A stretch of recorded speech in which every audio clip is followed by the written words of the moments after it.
All right, pleasant good afternoon and welcome to this special presentation of Cloud9 on ACTN The Voice. I am Sheldon Yewood and it's the UNC internal elections. We started off things with an interview with Mr. Vasant Bharat, who of course is contesting for the leadership of the UNC, going up against, of course, Mrs. Kamala Prasad Bisesa. It's going to be a very interesting season or race for the UNC.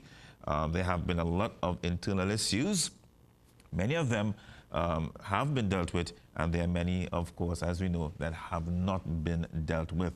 And we have to be mindful if these wounds continue to get deeper and deeper, it could mean trouble for the UNC as an entity moving forward into, as they say, a place of governance, or governing the country once again.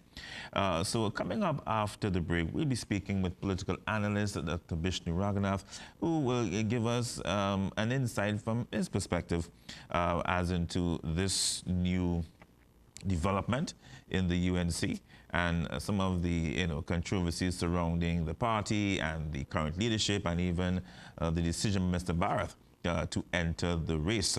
There are many believe that, it is good for the party to have this sort of democracy, yes, but they're also stating that this challenge once again by Mr. Bharat could mean something deeper that the UNC needs to address.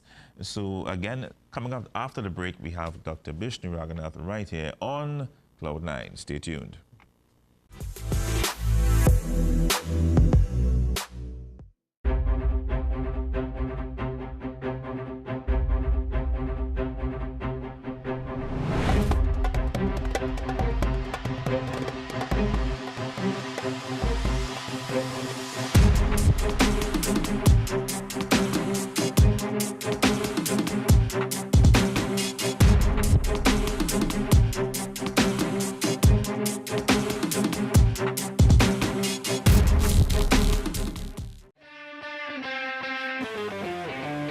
Welcome to the new season of Football 101. I am your host, Joshua D'Amatos. Well, it's time for your weekly football news update. I love you, Messi. Unfortunately, hey, kiss the badge, kiss the badge. Oh, what's that? Welcome to this edition of The Interview, and as you can see, I'm not alone on the set. I have Marcus, a Liverpool fan, and I have Shakir.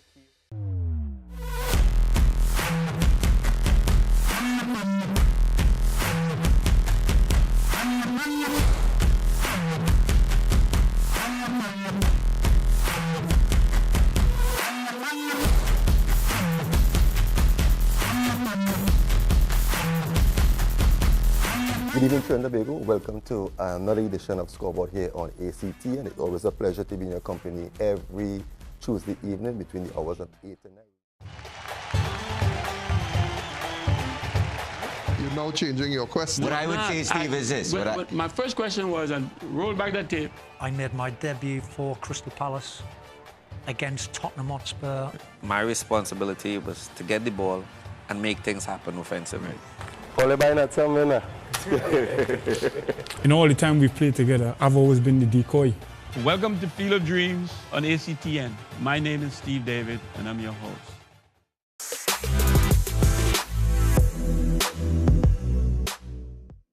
All right, welcome back to Cloud9 on ACTN The Voice, the UNC internal elections 2017.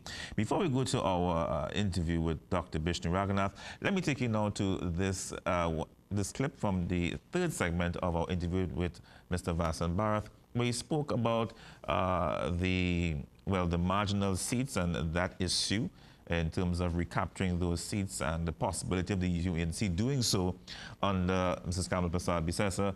He also spoke about some statements that she made that he was not too comfortable with.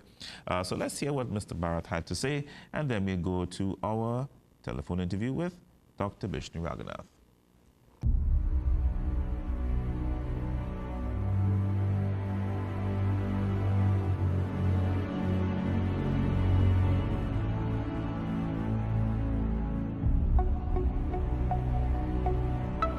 All right, welcome back to Cloud9 on ACT, and a very interesting conversation here.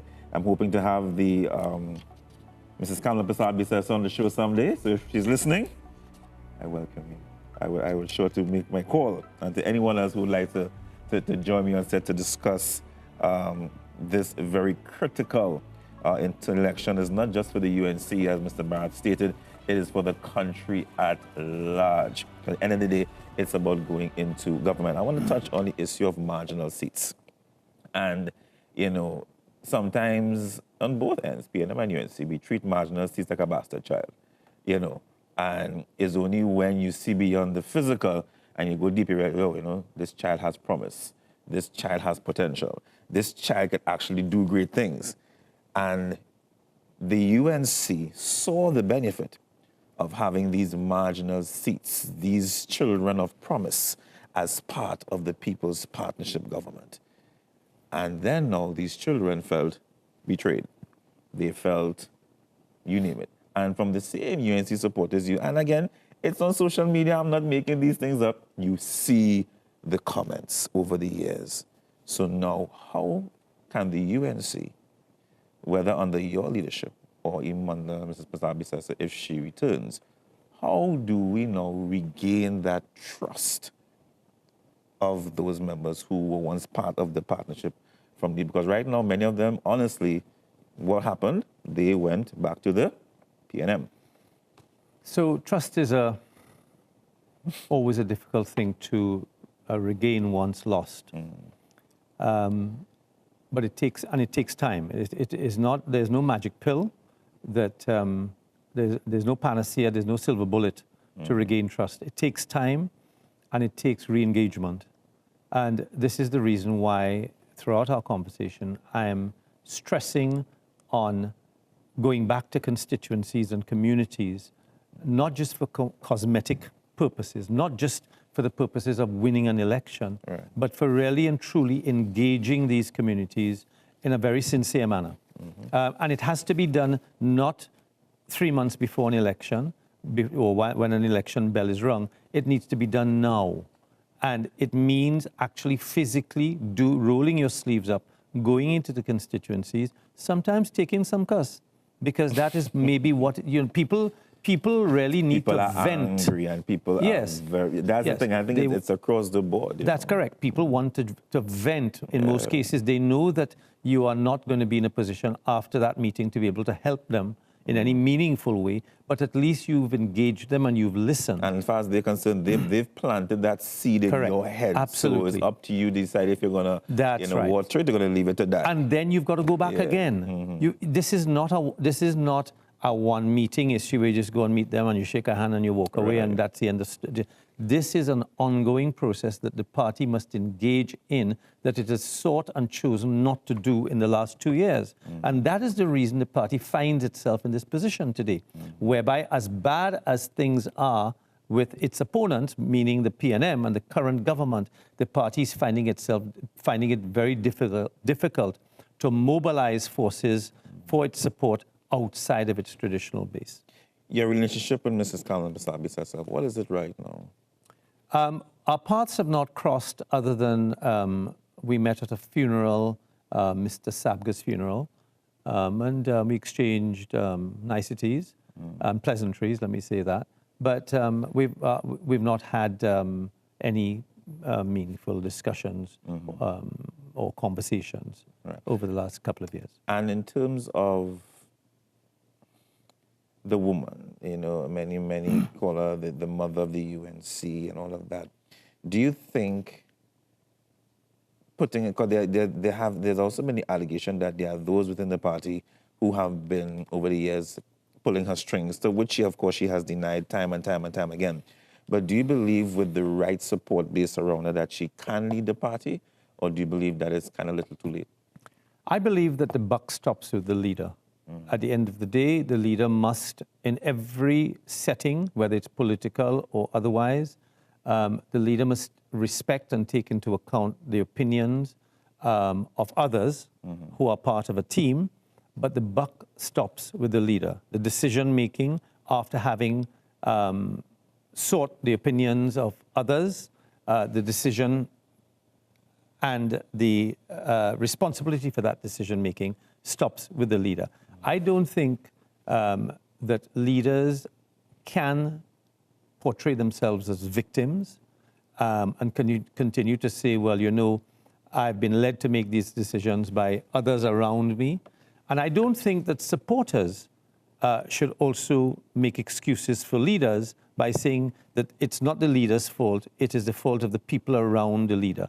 The leader ultimately has responsibility for choosing the people who she engages with and who surrounds her.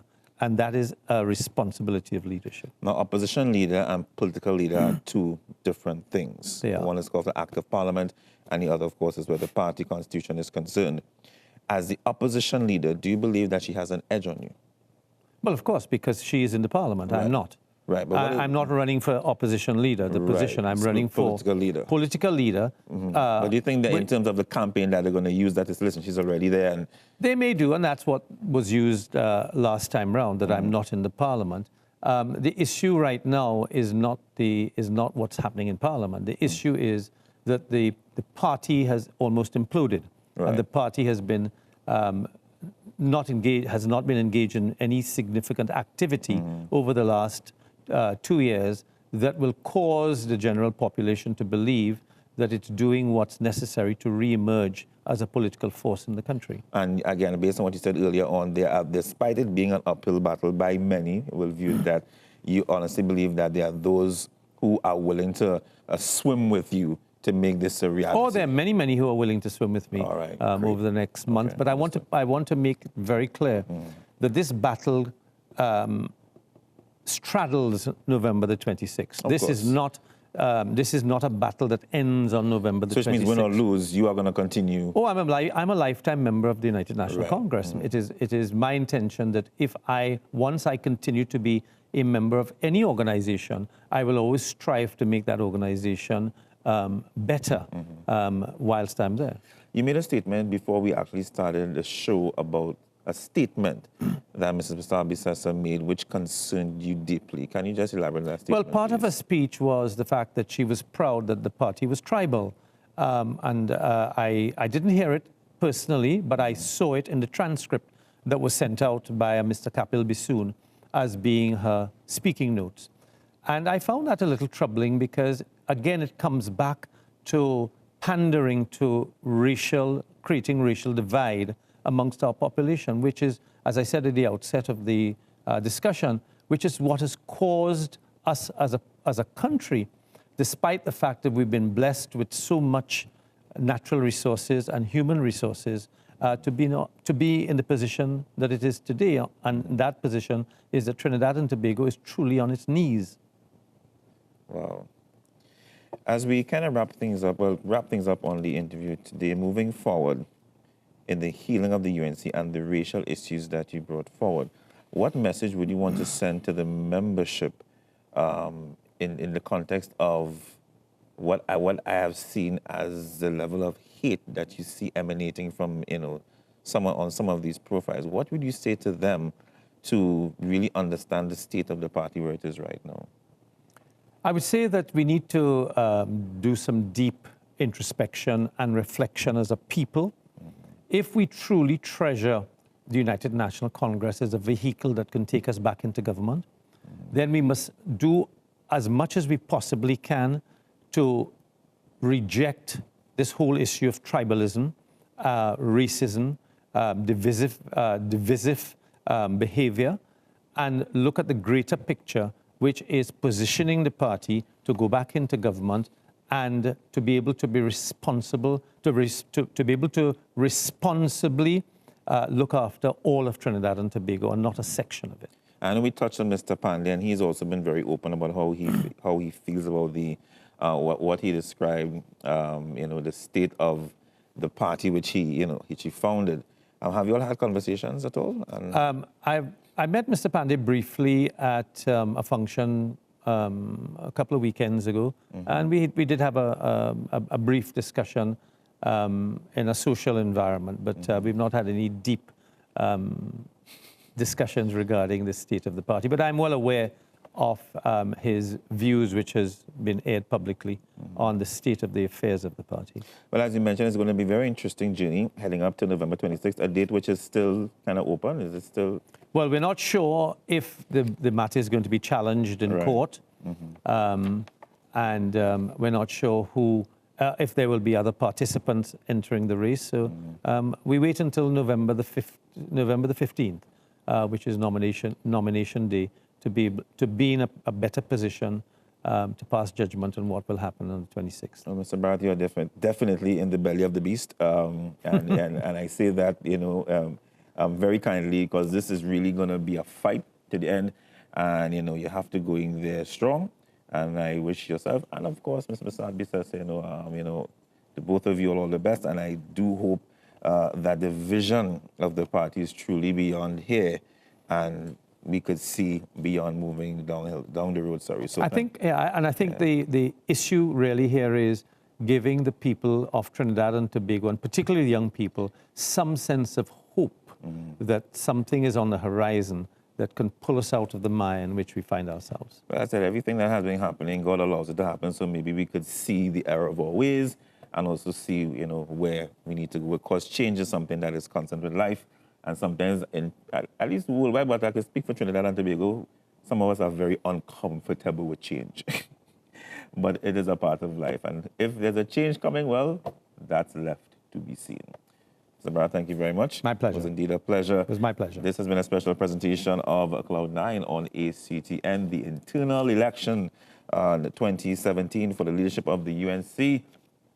Sunrise, sunset. I guess we just have to wait and see. All right, so joining me on the line at this time is political analyst Dr. Bishnu Ragoonath. A pleasant good afternoon to you, sir, and how are you this afternoon?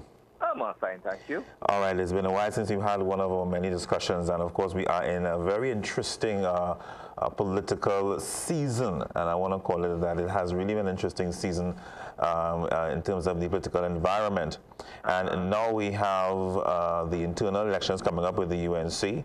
And once again, Mr. Vasan Bharat has tossed his hat into the ring for the leadership position of the UNC. Of course, Mrs. Kamala Prasad-Bisesa is still a favorite to retain the position as political leader.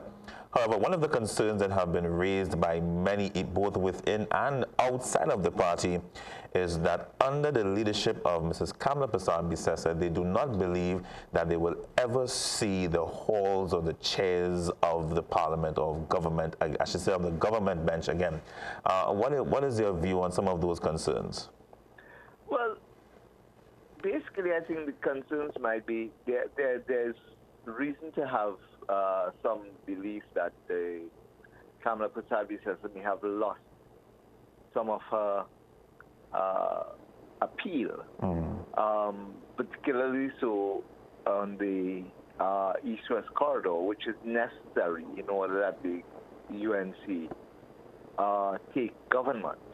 And I think under Kamala Prasad-Bisesa, the UNC was not able to maintain the St. Joseph seat, which I think is a critical seat. And having lost that seat, Tunapuna is another critical seat on the East-West corridor, as probably La Hoqueta Talparo. So clearly, if the UNC is to take government, they will have to make inroads into the East-West corridor, because their base of their seats, as it is right now, remains solid. I don't think they're going to have a problem in maintaining their base. 18 seats in their base. But their base is only 18 seats. And if they have to take government, bearing in mind that we have to get they will have to get into the East-West corridor. So So are we saying that that in order for this possibility or for this to be a reality, that we might be looking at a possible coalition that she may have to consider if she retains the position? Well, definitely. I would think that that is what the UNC will have to look at. I mean, I listened to her part of her speech last night where she talked about united and we could only win if we are united and this, that, and the other, along those lines. And in that context, united means united with whom? Is it united within the UNC itself, or does it mean some sort of coalition or unification of the opposition forces to the PNM? So she's already throwing out the line, then hoping that someone bites, more or less. Yes. Understood. Now, we interviewed Mr. Vasan Barath, and he expressed some concerns in one of the statements that she made, whereby she thanked the tribal supporters, stating that that can only fuel an already heated racial issue in this country. What are your thoughts about that, sir? Well, the thing about it is, remember, in politics, and this is not only about Kamala Prasad, this is about both political parties. When I say both political parties, I'm talking about the UNC and the PNM.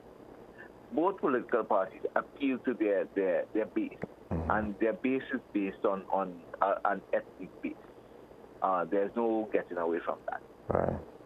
Keith Rowley does the same thing. He appeals to his base first of all, and Kamala Prasad will appeal to her base. What is necessary is for both parties to get beyond the base if they are to win an election. Keith Rowley has the better opportunity in that with the PNM, because part of the base that the PNM has literally cultured over the last few years was to get back the 2 seats in Tobago, and that gave them the edge, literally. Having said that, if Kamala Prasad and the UNC needs to get beyond the base, they will have to have mass appeal or appeal beyond the ethnic base. And that is why, for instance, the seats of St. Joseph, Tunapuna, and Lahaukata Talparo. All these marginal seats, right? And yes, and that other one that they lost in the last election, the one in Moruga. Moruga Tablan, I think it is. Right. Which is a huge loss, the 4 seats that are closest in numbers, in percentages, as to the mix of the ethnic groups, the races. And it is in that context, that is where, if Kamala Prasad has to win an election, she has to target those constituencies. Do you believe, Mr. Ragoonath, do you believe that the healing that many have professed that has taken place in the UNC over the last few years since the last internal, do you believe that it is merely cosmetic and there are some serious wounds that have not been dealt with as yet? Definitely there are serious wounds that have not yet been dealt with. The fact that Vasan Barath could come out and say that he's still going to challenge Kamala Prasad clearly tells us something. If I like I said, I listened to part of Kamala Prasad speech last night, and she made the allegation that since 2015, Vasan Barath has not been participating in UNC activities. Now, I don't know whether that's true or not, but assuming that it is true, then clearly he has not been participating, and it could be for various reasons. One of which is that the wounds that were opened up in 2015 was never allowed to heal, or simply that Vasan Barath was never allowed to come back in. I don't know which one is true. But the point about it is simply one which says those wounds are still there. What we have seen since 2015 is simply that Rulal Murilal has thrown his support behind Kamala Prasad, which is interesting. Which is interesting. But Rulal Murilal in throwing his support behind Kamala Prasad is merely cementing his own position in the politics, because I think Rulal Murilal probably know or probably realize immediately after being defeated in 2015, probably realized that he took his challenge too early. And he should have waited a while longer before he should have taken on Kamla Prasad's successor. And I think that is probably what he's now doing, probably thinking that even 2017, 2 years later, time is not yet ripe for him to challenge for the leadership. And I don't think that he is kind of put down his ambition permanently. I think it's simply a matter of playing the waiting game. A similar question that I asked Mr. Bharat, I'm going to ask you as well, Dr. Ragoonath. Do you think social media has helped or hurt the UNC's image? Because a lot of the statements being made by the supporters, it is very emotive. And because of that now, you find now that you sense more. There doesn't seem to be that direction towards let's try and get into government, but more so let's try and just express how we feel. And how do you feel that has worked in the UNC? Is it favor or hurt them? Well, to some extent, it has hurt the UNC. I would think that social media has hurt the UNC. But one of the things that the UNC has, but it hasn't hurt it as much as it could be proposed or suggested. And the simple reason is because the UNC has never been a secretive party. In other words, one would have always heard the people compare the UNC and the PNM and say the PNM don't wash their dirty linen in public. And this is long before social media took control. And what we are seeing here is simply what has been happening all along in the UNC, just simply now it's now being aired more prominently using social media. But the point about it, this has always been there, and it has always existed, and it's simply a matter now of moving forward as the party decides to move forward, or how the party decides to move forward. So it's not, I don't think it is as critical as people may make it out to be, but I think there has been some, because it now makes more public the hurt that some people in the party are expressing. And as we said earlier on, some of this hurt has not been dealt with effectively. So the wounds continue to fester. And the more that, as I said, the poison of the emotions, I want to say that negative emotions, once that continues to travel through the belly of the UNC, then it's not going to help them.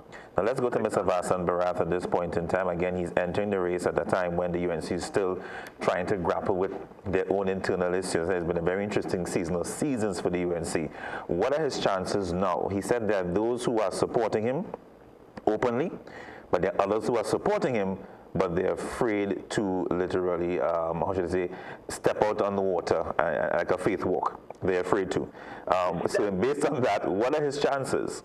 That's the nature of the UNC, of party politics. I shouldn't say of only of the UNC. That's the nature of party politics.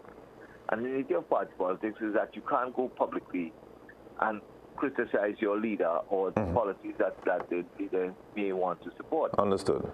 In this particular context, even the sitting MPs who may be sympathetic to Vasan Bharat cannot come out and openly support him. That was one of the concerns, for instance, when Kamla Prasad's successor decided to enter this particular race. At this point in time, rather than allow only the executive, without the political leader to be elected, because in putting her name forward, what she legitimized the nature of a slate that the political leader was going to support. And in that context, having legitimized a slate that the political leader will support or will lead, as a matter of fact, that in itself would have put the party on, or members who are opposed to the sitting and the incumbent political leader on it, put them in a back seat literally, where they have to defend not only their right to contest the election, but to go against an incumbent leader.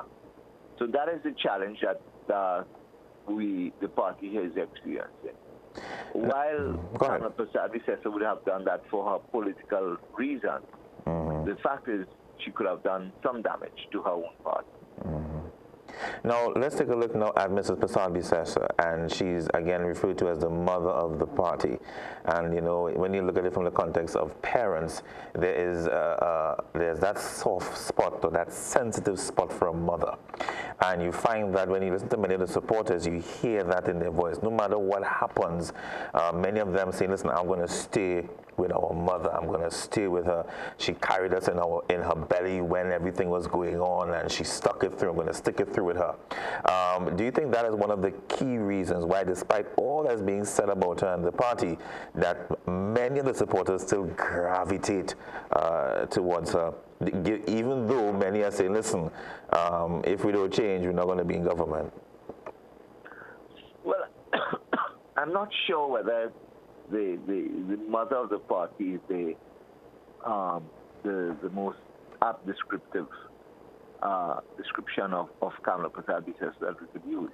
But the point about it is that Kamala Prasad-Bissessar is probably the most attractive amongst the contenders for leadership of the party. Okay. She ran into that, even though she lost the general election. Having defeated Basiel Pandey, who was literally the founder of the UNC, having defeated Basiel Pandey in 2010, the momentum that she ran with between 2010 and 2015, which took her into government and out of government, but that momentum in itself allowed for the party to develop some degree of popularity. Not the party, but rather the leader to develop popularity amongst the members. But what about her character? What about her character, though? There's something or some things about her character that really, again, even now, even amidst everything, there is this love towards her. Outside of her being attractive. Yeah, and that attractiveness is an attractiveness that Kamala Prasad-Bissessar maintains within her party. And this is why, for instance, Vasan Bharat decided to throw his hat in the ring now, and I am not even sure whether he's actually going to do that. Because from the comments that, but rather the speech that Kamala Prasad-Bissessar made last night, where she's actually saying, let us go, if you want to challenge me, come throw your hat in the ring. I'm getting the impression that he has not yet signed nomination form. Well, when he was here a few days ago, he said he's ready to contest for the positions unless they would have had some conversation after. I'm not certain. Okay. Yeah. All right. So that, I think, is part of the challenge that he will have to face. That Kamala Prasad-Bissessar is still very much so attractive to the rank and file of the party. I suppose that motherly appeal probably is something that she has going for her that nobody else could maybe, as I said. give, right? You know, and you know, as we kind of close things up on the interview, again, looking at the UNC moving forward, and even the possibility of let's say, Mr. Vasan Bharat, you know, deciding that, listen, I'm gonna step aside and allow Mr. Prasad-Bissessar to take the party forward. How does the future of the UNC look right now? You know, let's for a moment take away the elections that's coming up. How do things look now through your eyes as an analyst? Well, like I said before, the UNC needs to do work in those marginal seats. As it stands right now, I cannot say with any surety that whether the UNC has been doing work or not in those marginal seats. But they need to work those marginal seats. One, they have things going for them that, for all intents and purposes, could work in their favor. And in saying that, I am referring here to the current state of the economy and the current state of governance under the PNM National Movement administration. Right. Somehow, my personal opinion is at this point in time that the goodwill that Keith Rowley and they came into office with is quickly withering away. And you're seeing signs of it. You're seeing signs of it. It's very true. And if that within a way continues within the next year, and that in itself presents a possibility for the UNC to go back into those marginal constituencies and regain the trust. Yeah.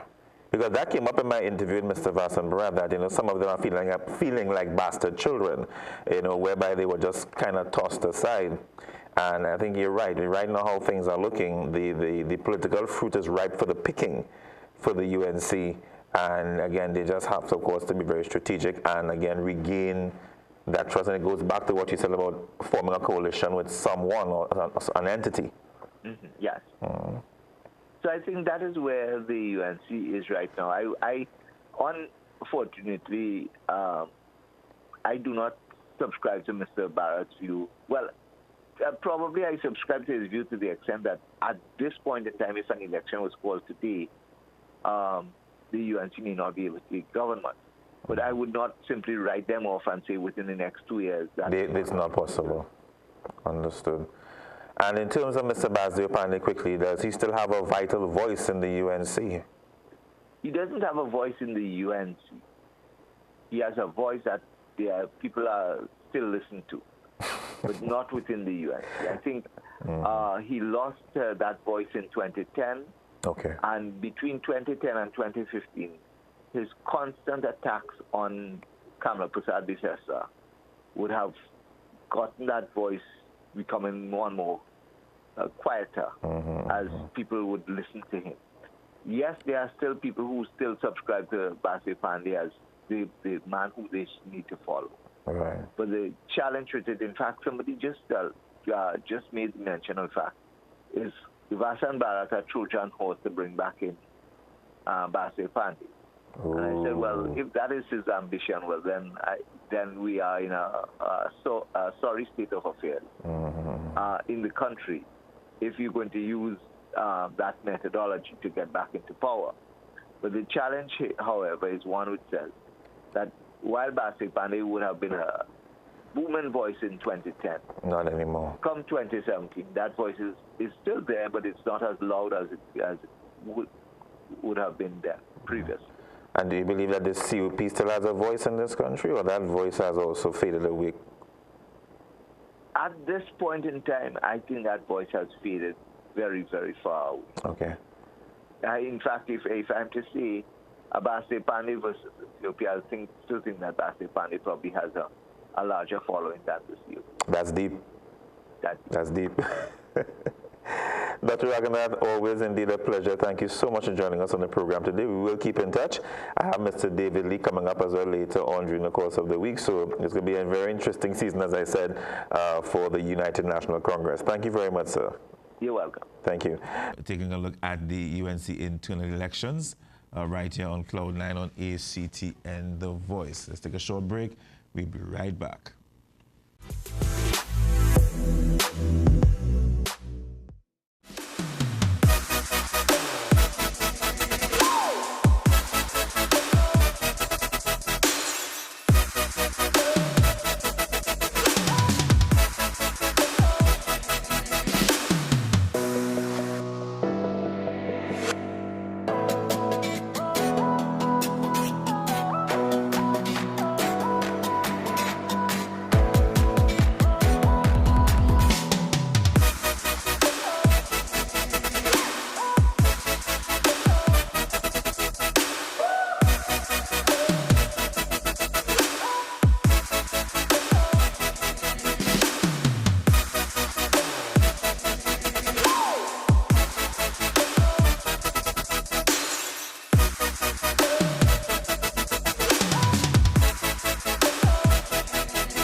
The devil's the accuser of the brethren.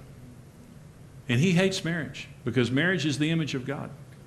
He hates marriage is because it's the most sacred institution on earth. God created marriage in Genesis chapter 1. It is the first institution he ever created, and it's the foundation for every other institution on earth. And he's a strategist. He understands if he can destroy marriage, he can destroy all of society.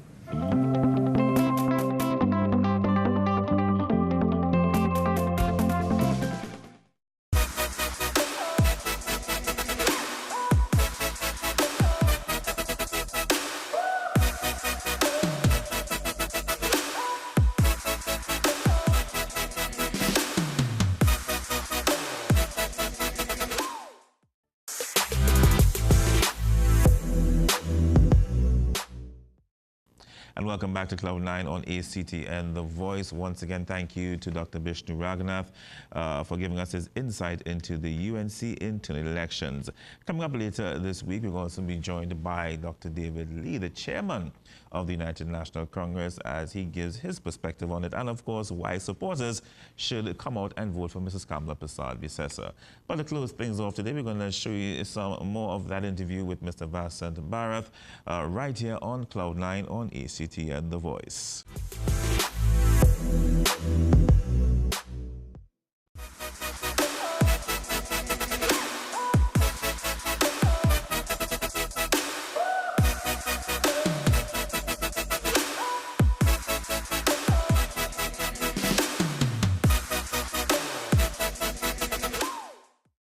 I found out that if our phones are close enough and if we have a connection on Wi-Fi and Bluetooth, come on, I'm about to preach this technology until somebody comes out of hiding.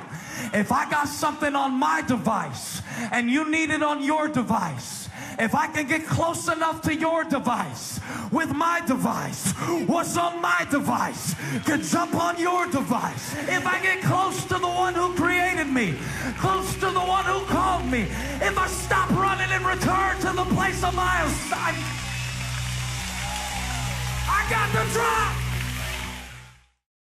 So if you want to live behind walls all your life and live an isolated, lonely, miserable life, go ahead. But I suggest that you tear down all your walls and let God be a wall of protection about you. And he says all of your walls will be called peace.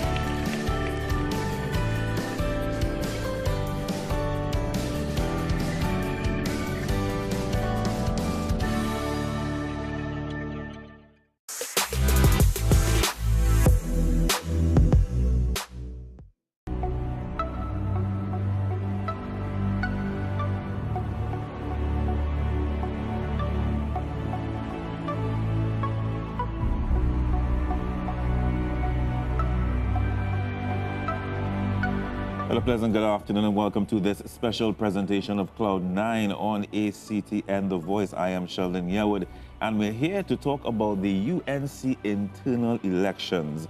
Many are hoping that the sun will rise for the UNC in the context of once again holding the realm of government. However, there are those who are saying that the sun is setting quickly. And there are some who have expressed some discontent. However, there are others who are saying they are okay with how things are going, things are improving, there's healing. What are your thoughts? Well, with me this afternoon is the man who is very familiar with the internal issues, the internal healing that is needed in the UNC, and none other than Mr. Vasant Bharath. He is contesting the post for leadership of the UNC. Of course, a former minister under the People's Partnership and senator. So let's welcome him this time, Mr. Bharath. A pleasure, and thank you as always. My pleasure, Sheldon. And I'm really, you know, it's not 2015. It's a different year, a different season. And I want to jump straight into it, sir, because many were hoping that you would have thrown your hat in the ring once again, and you have decided to do so. And as I started off by saying that, you know, a lot of healing, people have been calling for healing within the UNC, and there are many who are saying, you know what, the healing process has been good. But there are those who are saying there are still many open wounds and open sores that are just getting wider and wider. What are your thoughts on those comments? What is the position of the UNC right now that you said, listen, I'm going to throw my hat in the ring once again? Well, I think well, first of all, thank you for having me on the show. No problem. I think the bigger issue of healing within the party is the healing that needs to take place in the country. After more than 50 years of independence, Sheldon, I think we are far more racially divided in Trinidad and Tobago and far more of a divisive society than we've ever been. And to a large extent, our political culture has contributed significantly to that. The manner in which our politics has evolved and how our politicians behave has, to a large extent, contributed to the fact that Trinidad and Tobago is almost on its knees at this point in time. And I say that because when one looks around at the institutions of state that are supposed to serve the population, whether it's the institutions of health, education, the police service, the judiciary, transportation, they all have failed the population. Very few of those institutions work in the manner in which they should, efficiently and professionally, that effectively serves the population. We also have, as you would know, widespread social decay manifesting itself in schools now. We see across the country all kinds of activities related to sex and violence that is prevalent in many schools today. And of course, in the wider communities, we see a lot of serious crimes being committed.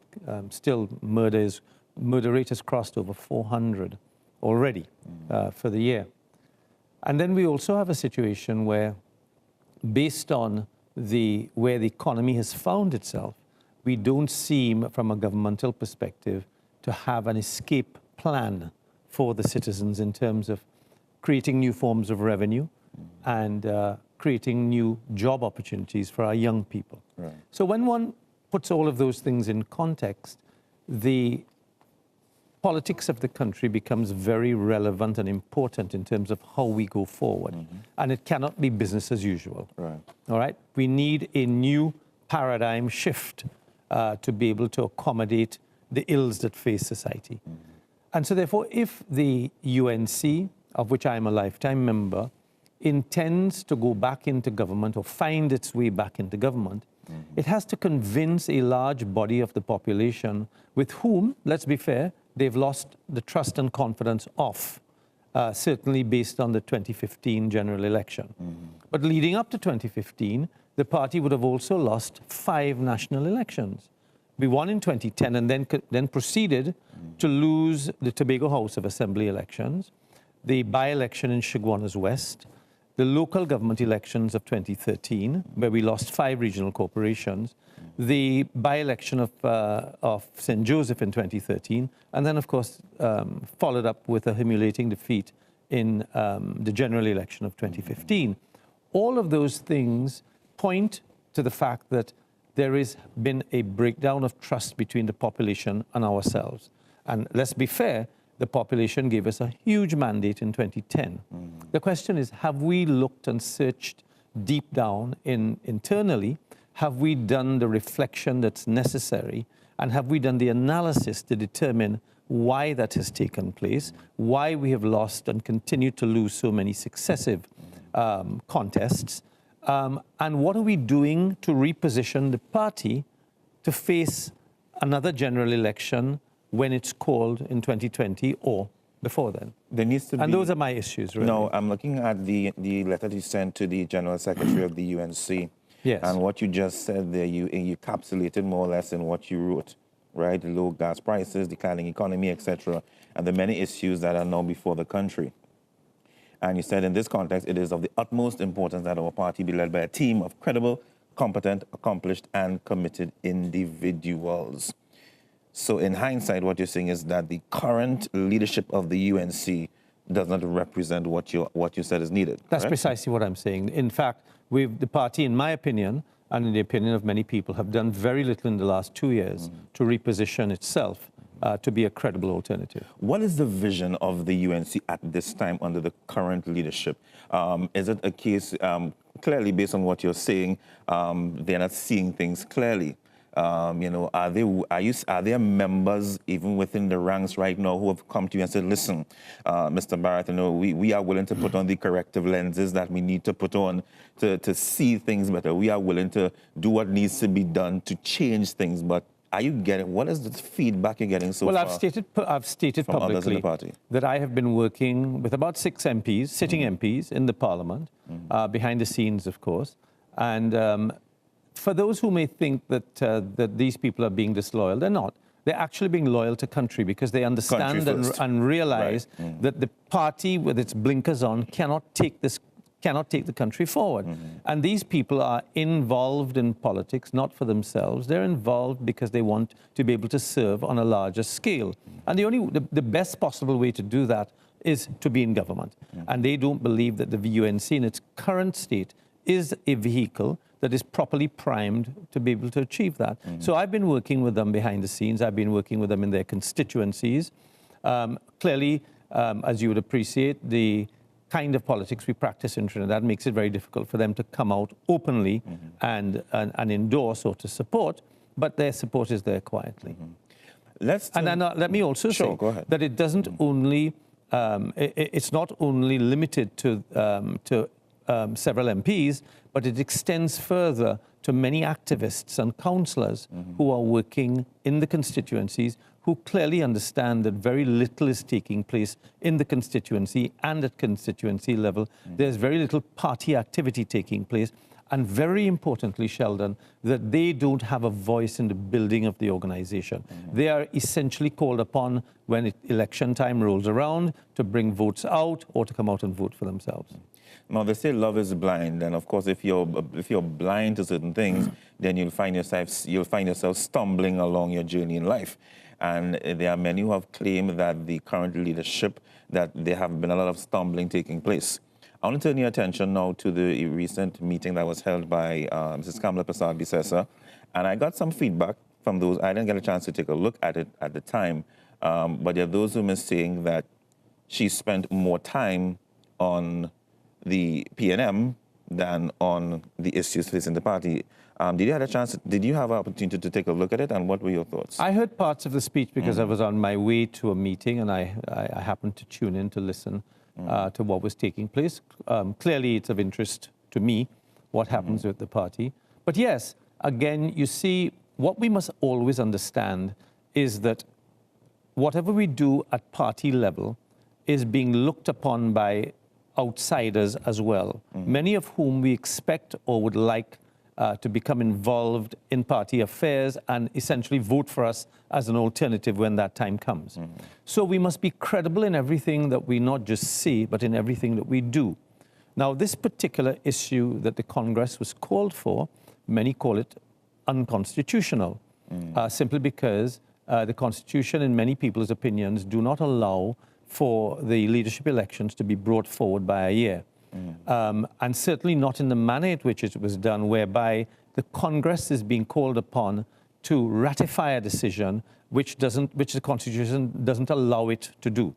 So the entire decision-making process is backwards in this case, whereby, according to the Constitution, the National Executive proposes to the Congress, and the Congress then agrees and forwards that decision to the National Assembly. Here we have a decision being taken by the National Executive and then going to the Congress to ratify. Now, clearly, you can bus as many people in as you want who are party supporters who really, in majority of cases, probably didn't even know what they were being brought there for. You have a delegate sticker stuck on them, and you proceed to raise a motion, and these people stand up and they vote, not understanding the consequences. But you see, the real point here, Sheldon, is that the outside world is looking on at this charade.